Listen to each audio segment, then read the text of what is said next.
west coast of Scotland and one of the Flannan Isles in the Outer Hebrides. Near the highest point on Eilean Moor is the Flannan Isles Lighthouse. But mysteriously, in 1900, the lighthouse's three keepers disappeared. Here is some history of the lighthouse. The lighthouse is a 23-meter lighthouse and was designed by David Allen Stephenson for the Northern Lighthouse Board, NLB. Between 1895 and 1899, the construction was undertaken by George Lawson of Rutherglen for £1,899, equivalent to £215,886 in 2025. All of the materials that were used had to be hauled up the 45-meter, 148 feet cliffs directly from the supply boats. Further, £3,526, £4,850 in 2025 was spent on the shore station at Brisket on the Isles of Lewis. The lighthouse was first lit on December 7th, 1899.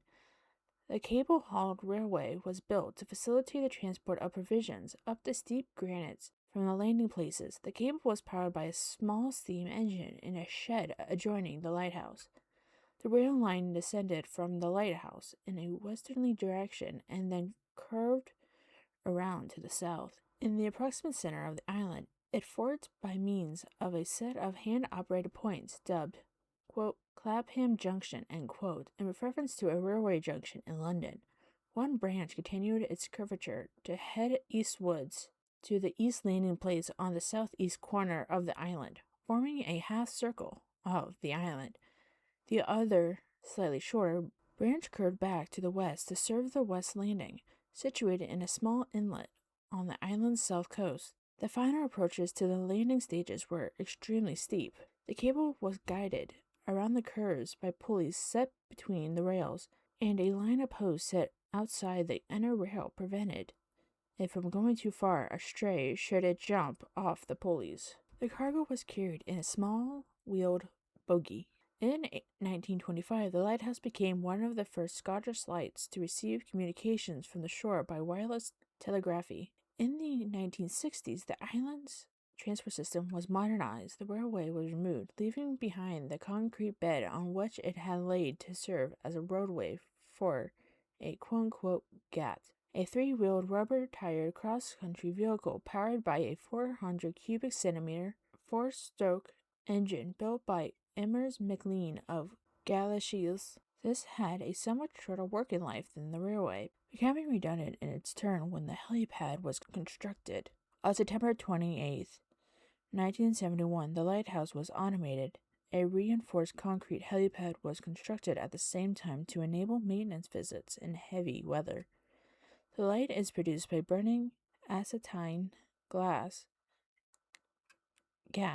and has a range of 17 nautical miles. It is now monitored from the butt of Lewis, and the shore station has been converted into flats. On December 2025, the Western Isles Council gave planning permission for the renovation and development of the shore station. The plans involved creating exhibition space and offices on the ground floor and two self-centering holiday flats on the first floor, with an additional self-catering unit in the adjacent building. Now, let's talk about the disappearance. On December 15, 1900, the first record of something being abnormal on the Flannan Isles was when the steamer Archator, which was on a passage from Philadelphia to Leith, noted in its logs that the light had not been operational in poor weather conditions. On December 18th, the ship docked. The sighting was passed on to the northern tender Hesperus, and she was unable to sail from Brisket, Lewis, as planned. On December 20th, due to the adverse weather, she did not reach the island until noon on December 26th. The lighthouse was manned by three men, James Ducat, Thomas Marshall, and Donald MacArthur, with a rotating fourth man spending time on shore. A boat was launched, and Joseph Moore, a relief keeper, was put ashore alone. He found the entrance gate to the compound and the main door both closed, the beds unmade, and the clock unwound, Returning to the landing stage with this news, Joseph then went back up to the lighthouse to search. The search revealed that the lamps had been cleaned and refilled.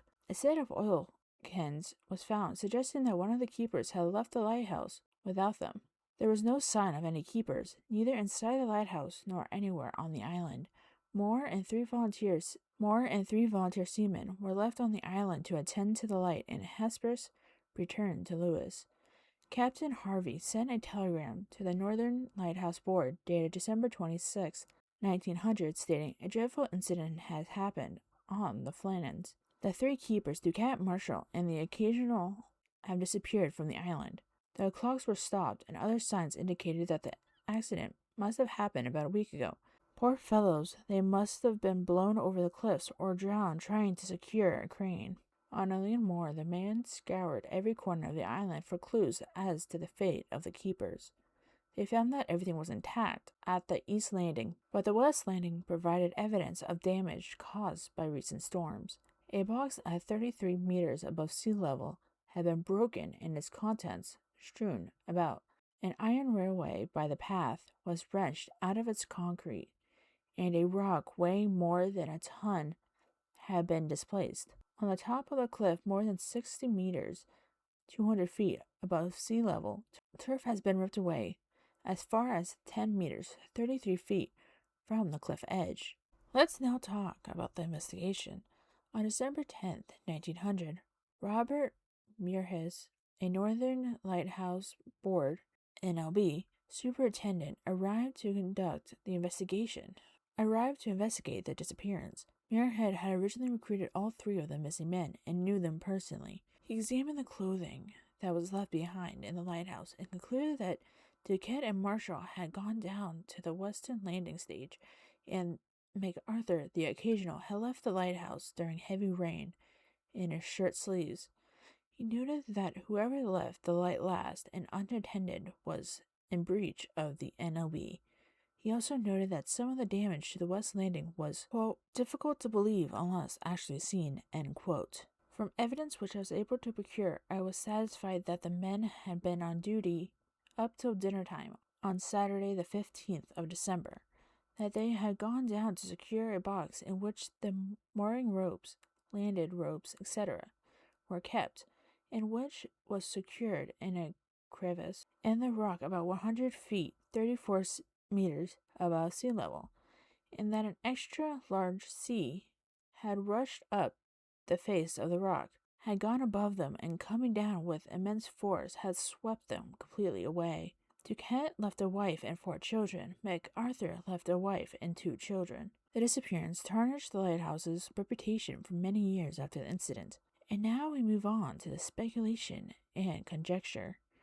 No bodies were found, but there have been some mysterious sights resulting in, quote, fascinated national speculation, end quote, in newspapers and periodicals of the area. Implausible stories then ensured, such as that a sea serpent had carried the men away, that they had arranged for a ship to take them away and start new lives, that they had been abducted by foreign spies, or that they had met their fate through the malevolent presence of a boat filled with ghosts, that baleful influence of the, quote, phantom of the 7 hunters, end quote, was widely suspected locally. More than 10 years later, the events were still being observed and elaborated on. The 1912 ballad, Flannan Isles, by Wilfred Wilson Gibson, refers poorly to an overturned chair and an uneaten meal laid out on the table, indicating that the keepers had been suddenly disturbed. Yet as we crowded through the door, we only saw a table spread for dinner, meat and cheese and bread, but all untouched, and no one there, as though when they sat down to eat, eerie, they could have even tasted. Alarm had come, and they in a haste had risen and left their bread and meat, for at the table, head chair lay tumbling on the floor. In a first-hand account made by Moore, the relief keeper, he stated that, quote, kitchen utensils were all very clean, which is a sign that it must have been after dinner some time they left, end quote. And now, let's dig into the later theories and interpretations. Over time, the story had developed about the existence of unusual logbook entries. They allegedly had Marshall saying on December 12th that there were, quote, severe winds, the likes of which I have never seen before in 20 years, end quote. He is also said to have reported that Ducat had been, quote, very quiet, end quote, and that Donald MacArthur had been crying. MacArthur was a veteran mariner with a reputation for brawling, and it would be strange for him to be crying in response to a storm. Log entries on December 13th were said to state that the storm was still raging and that all three men were experienced lighthouse keepers who knew they were in a secure structure 150 feet above sea level and should have known that they were safe inside. There had been no reported storms in the area on December 12th, 13th, and 14th. The final log entry is said to have been made on December 15th, stating, quote, storm ended, sea calm, God is over all, end quote. An investigation on Mike Dash for the Florentine Times revealed that the logbooks were fictional, later additions to the story. The following researchers have taken into account the geography of the islands. The coastline of Eilean Mor is deeply indented with narrow gullies called geodes. The west landing, which is situated in such a geode, terminates in a cave. The high seas or storms, water would rush into the cave and then explode out again with considerable force. It was possible MacArthur saw a series of large waves approaching the island. Knowing the likely danger to his colleagues, ran down to warn them, only to be washed away as well in the violent swell. Recent research by James Love discovered that Marshall was previously fined 5 shillings when his equipment was washed away during a huge storm. It is likely, in seeking to avoid another fine, that he and Ducat tried to secure their equipment during a storm and were swept away as a result. The fate of MacArthur, although he had been required to stay behind to man the lighthouse, can be guessed to be the same. Love speculates that MacArthur probably tried to warn or help his colleagues and was swept away too. This theory also has the advantage of explaining the set of oilskins remaining indoors and MacArthur's coat remaining on its peg. Another theory is based on the first-hand experiences of Walter Aldebert, a keeper on the Flannans from 1953 to 57. He believed one man may have been washed into sea, but then his companions, who were trying to rescue him, were washed away by more rogue waves. A further proposal is based on the psychology of the keepers. Allegedly, MacArthur was a violent character. This may have led to a fight breaking out near the cliff edge by the west landing that caused the three men to fall to their deaths. A dreadful accident has happened at the Flannans. On our arrival there this afternoon, no sign of life was to be seen on the island. A ship captain in 1900.